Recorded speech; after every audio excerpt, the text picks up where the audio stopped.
রক্তদান শিবির উৎসব করলেন, কারা কারা উপস্থিত ছিলেন এত? এখানে উপস্থিত ছিলেন অল ইন্ডিয়া ইমাম সাহেবের ভাইস প্রেসিডেন্ট লালটু খান, উপস্থিত ছিলেন আমাদের দক্ষিণ হাওড়ার প্রিয় দিদি বিধায়িকা জানাকি, যিনিকে ডাকলে আমরা সবসময় পাই। আমরা কোনো সময় উনি আমার ডাকে আসেনি এরম না, যখনই ডাকি ওনাকে পেয়েছিলাম। নন্দিতা চৌধুরী এমএলএ ম্যাডামকে পেয়েছিলাম। আমরা পেয়েছিলাম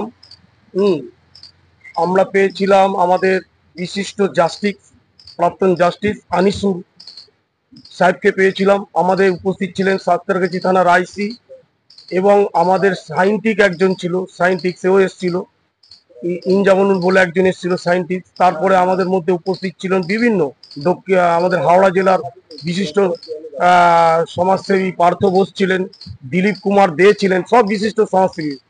তারপরে প্লাস আমরা মোটামুটি সবারই সহযোগিতা পেয়েছি, এরাই সবাই উপস্থিত ছিল। কততম বর্ষ আপনারা পালন করেন? এটা প্রথম বছর করলাম। সঞ্জীব বোস আমাদের এই 4 মাস আগে মারা গেছিল সদস্য, আমরা এটা প্রথম বছর পালন করলাম। কারা কারা মানে এই রক্তদান মানে নিতে এসেছিলেন বা কোন স্বাস্থ্য শিবিরে তারা অংশগ্রহণ করেছিলেন? কোন সংস্থা? আমাদের কোটারি সংস্থাকে দেওয়া হয়েছিল। কোটারির সঙ্গে আমার একটা রিলেশন ছিল, কোটারি নিতে গেছিল, কোটারি নিয়েছে রক্তদানটা।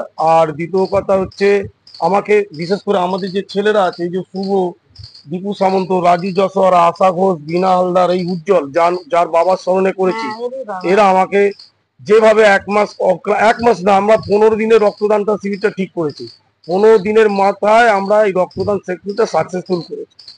কতজন রক্ত দিয়েছেন? আমাদের প্রায় 52 জনের মতো রক্ত দিয়েছে। এখান থেকে কি মেসেজ যাবে আজকে? আজকে এখান থেকে এটা অ্যাকচুয়ালি আমরা নন পলিটিক্যাল ব্যানারে প্রোগ্রাম করেছি, কিন্তু সবই আমাদের বিশিষ্ট সমাজসেবী, সবই তৃণমূলেরই লোকজন এসেছিল। আমরা আউটসাইডারদেরও কার্ড দিয়েছিলাম, তারা আসার প্রয়োজন মনে করেনি, তারা তাই আসেনি। কিন্তু আমরা সমস্ত দলের নেতাদের আমরা কার্ড দিয়েছি, যে আমরা দিইনি, কিন্তু আমার দলেতে বেশি যারা তৃণমূল করে তারাই এসেছিল, আর কিছু বিশিষ্ট সমাজসেবী তারা এসেছিল। তৃণমূলের নেতা সবাই এসেছিল, কিন্তু আদার্স নেতারা আসেন। আমি কিন্তু সবাইকে কার্ড দিচ্ছি, যেহেতু নন পলিটিক্যালে করে, যেহেতু সঞ্জীব বোসের স্মরণে। উনিও একজন বিশিষ্ট সমাজসেবী ছিল, একসময় আমাদের সঙ্গে রাজনীতি, আর ওনার হাত ধরেই আমার রাজনীতি মানে খড়ি। আগামী দিনের জন্য কি মেসেজ যাবে এখান থেকে? আগামী দিনের জন্য এই জায়গাটা অ্যাকচুয়ালি, সমীরদা তোমায় বলে রাখি, এই জায়গাটা খুব নিডি জায়গা।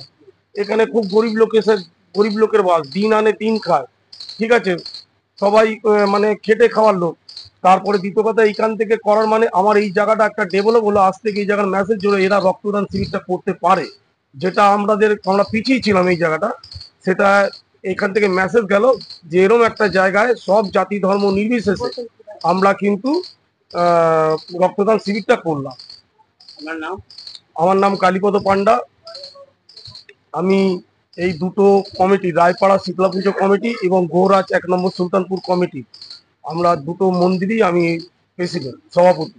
আমার ছেলেরাই আমাদেরকে জায়গা করে বলেছে কালীপদ প্রেসিডেন্ট থাকো, তারপরে বাদ বাকি আমরা বুঝে নেব।